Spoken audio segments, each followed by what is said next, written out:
Effect of dielectric on various parameters, यानी हम various parameters पढ़ेंगे कैपेसिटेंस के जिन पे इफेक्ट देखेंगे डाइलेक्ट्रिक का, ध्यान से समझना। जैसे कि ये कैपेसिटर है हमारा, ठीक है, इधर पॉजिटिव हो गया, नेगेटिव हो गया। अब ये कह रहे हैं कि हम इसके अंदर क्या रखेंगे, डाइलेक्ट्रिक को रखेंगे, डाइलेक्ट्रिक को रखेंगे और देखेंगे क्या क्या फर्क पड़ेगा। अब आप बोलोगे सर ये तो हमने डेरिवेशन भी कर लिया था कि डाइलेक्ट्रिक रखेंगे क्या फर्क पड़ेगा, तो इसमें क्या पढ़ेंगे, लेकिन इसमें एक अलग से चीज ये पढ़ेंगे कि इसमें हम इस बार बैटरी को भी कनेक्ट करेंगे। क्या करेंगे, बैटरी को कनेक्ट करेंगे और एक बार बैटरी को डिस्कनेक्ट करेंगे, यानी कि एक बार बैटरी नहीं होगी, एक बार जितना चार्ज दे दिया, फिर बैटरी को हटा देंगे, फिर देखेंगे क्या फर्क पड़ता है। फिर हम देखेंगे कि मेरे भाई क्या फर्क पड़ता है बाकी पैरामीटर्स पर। बाकी पैरामीटर्स पर मतलब किस किस पर बात कर लेते हैं।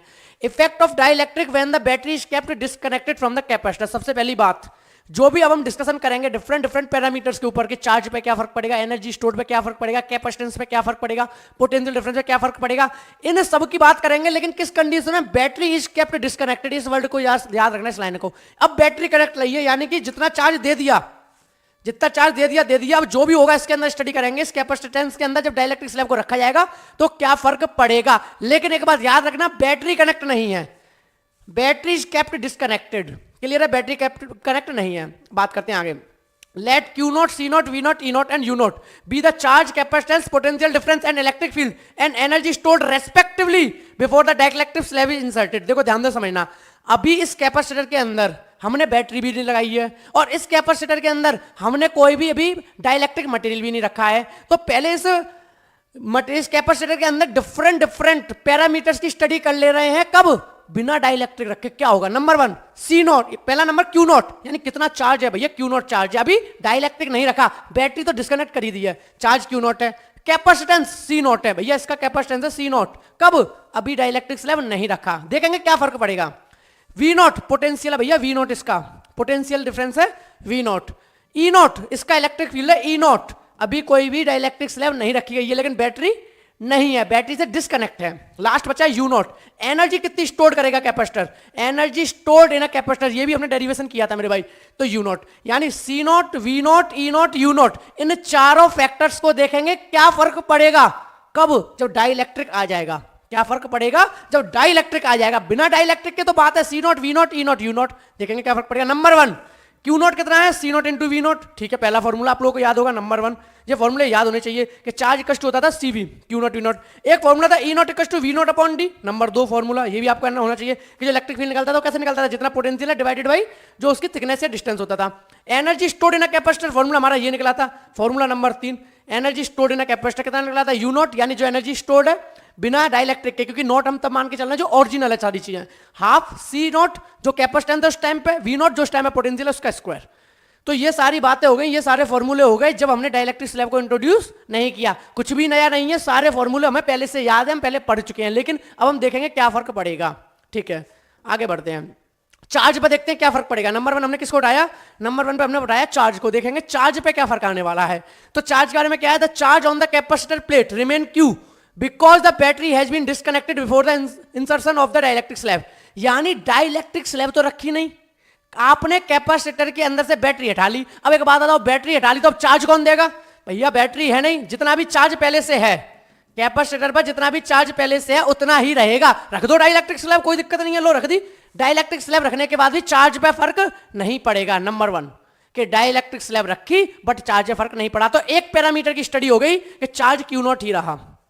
क्लियर है मेरे भाई, एक पैरामीटर की स्टडी हो गई कि हमारा जो चार्ज है वो Q0 ही रहा, इवन हमने डाइलेक्ट्रिक स्लैब रख दी फिर भी। आगे इलेक्ट्रिक फील्ड पे क्या फर्क पड़ेगा। अब इलेक्ट्रिक फील्ड तो आपको याद होगी, इलेक्ट्रिक फील्ड इधर भी इंड्यूस हो जाती थी, इसके अपोजिट में रिड्यूस होती थी, ये तो याद है ना, हमने जो ड्राइव किया था। ठीक है, when the dielectric slab is inserted between the plates the induced surface charge on the electric reduces the field to new value given E equals to E0 upon kappa, यानी E equals to E0 यानी original electric field से K times कम हो जाती थी। K होता था dielectric constant, K होता था डाइलेक्ट्रिक कांस्टेंट। तो यानी यहां से पता चला इलेक्ट्रिक फील्ड क्या हो जाती है हमारी, इलेक्ट्रिक फील्ड रिड्यूस हो जाती है। कब, अगर डाइलेक्ट्रिक स्लैब आ गई तो पहले पढ़ा था कि जब डाइलेक्ट्रिक स्लैब नहीं थी तो इलेक्ट्रिक फील्ड था E0।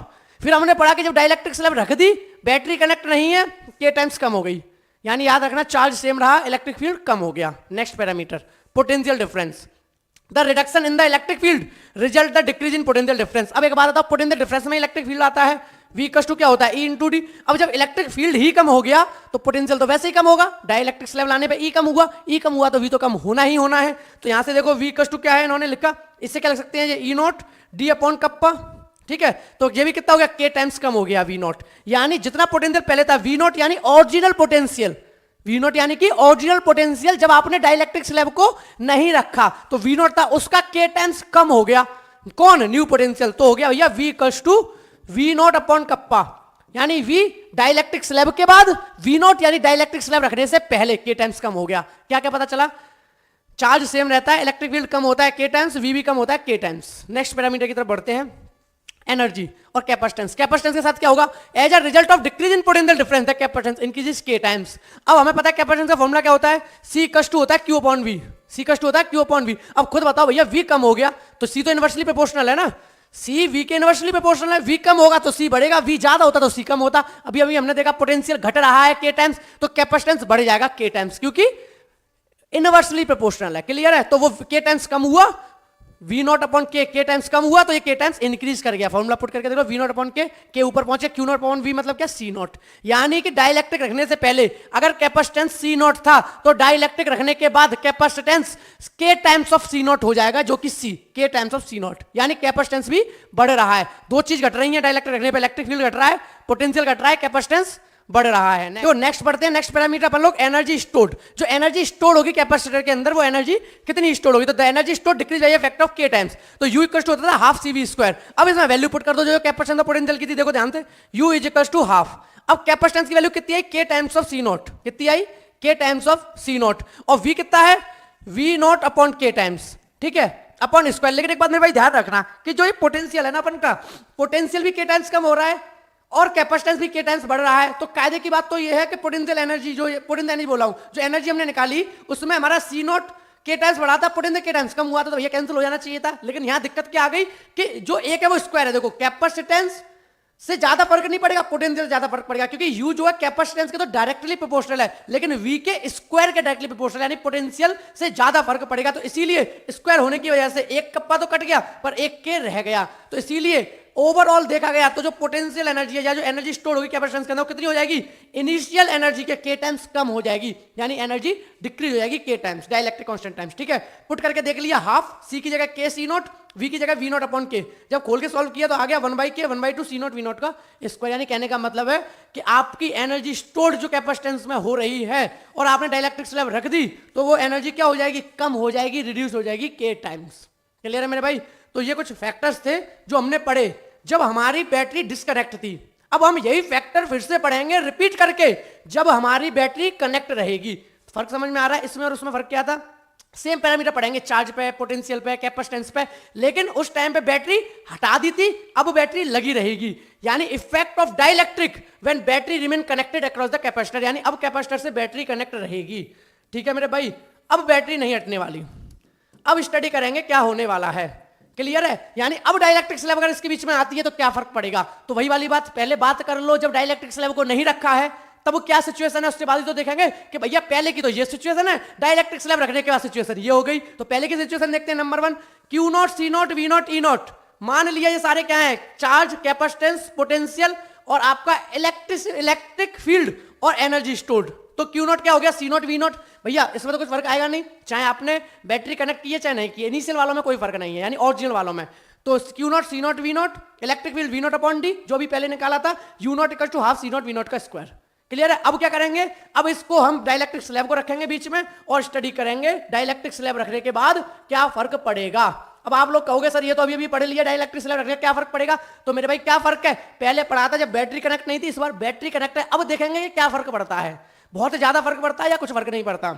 नंबर 1 पोटेंशियल डिफरेंस में देखते हैं, as the battery remain connected across the capacitor so the potential difference remain constant at V naught even after the introduction of dielectric slab। तो आपने वहां देखा था कि जैसे ही डाइलेक्ट्रिक स्लैब को रखा गया था तो पोटेंशियल डिक्रीज हो गया था, बट यहां सेम रहेगा क्योंकि ये बैटरी तो कनेक्ट है और बैटरी का तो काम ही ये होता है कि पोटेंशियल मेंटेन करे, पोटेंशियल डिफरेंस को मेंटेन करे। तो यहां पर V नॉट ही रहेगा इवन आफ्टर डाइलेक्ट्रिक स्लैब, लेकिन कंडीशन है कि भैया बैटरी को लगाए रखना तभी पोटेंशियल सेम रहेगा, क्योंकि बैटरी का काम ही है पोटेंशियल को मेंटेन करना। तो पोटेंशियल में तो कोई चेंज आया नहीं।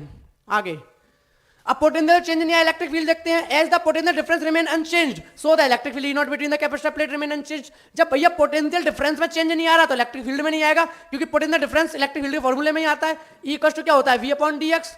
अब एक बात बताओ, वी चेंज नहीं हो रहा, dx यानी कि उन प्लेट के बीच का डिस्टेंस वो भी चेंज नहीं हो रहा, कम ज्यादा तो कर नहीं रहे, तो ये इलेक्ट्रिक फील्ड पे भी कोई चेंज नहीं आएगा, तो कंक्लूजन निकला ये भी अनचेंज रहेगी, यानी E equals to E naught ही रहेगा, E equals to E naught ही रहेगा और V equals to V naught ही रहेगा।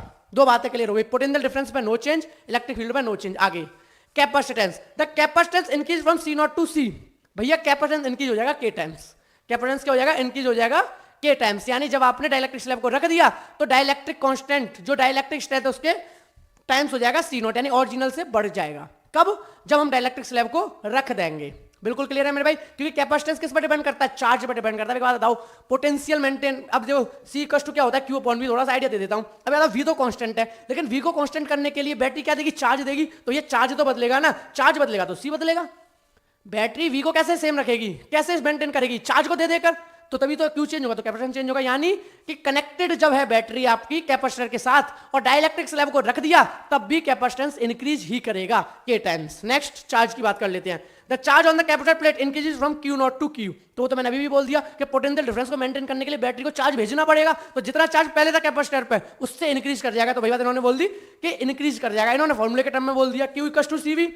इन्होंने कहा कैपेसिटेंस बढ़ गया, हमारा कैपेसिटेंस बढ़ गया K times of C naught, तो C की जगह लिख दिया K C naught into V naught, आ गया K Q नॉट। क्लियर है मेरे भाई, तो सिंपल अपन को याद रखना है, चार्ज बढ़ेगा कब, जब बैटरी कनेक्ट और डाइलेक्ट्रिक स्लैब रख दी गई है अंदर।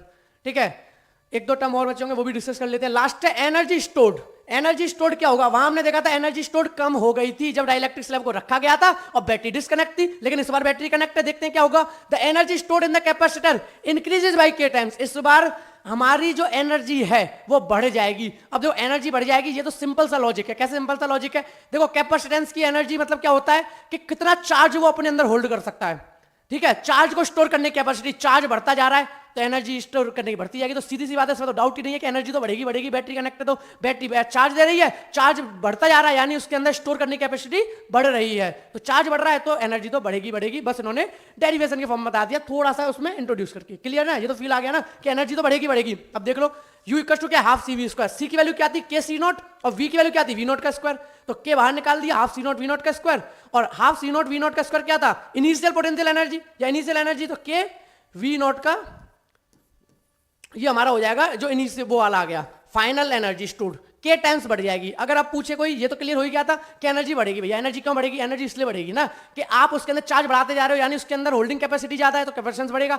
लेकिन बात थी कि हमें ये जानना है कि एनर्जी कितना टाइम्स बढ़ेगी, तो कितना टाइम्स बढ़ेगी, K टाइम्स बढ़ेगी। किसके, जो ओरिजिनल एनर्जी स्टोर करने की उसकी कैपेसिटी थी उससे K टाइम्स बढ़ेगी। कब, जब डाइलेक्ट्रिक कांस्टेंट या डाइलेक्ट्रिक स्लैब को रख दिया जाएगा तो डाइलेक्ट्रिक कांस्टेंट टाइम्स बढ़ जाएगी उसकी एनर्जी स्टोर करने की कैपेसिटी।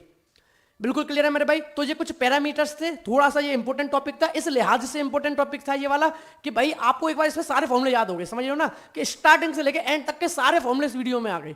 तो ठीक है, तो काफी इंपॉर्टेंट था, इसमें सारी बातें कर ली गई हैं।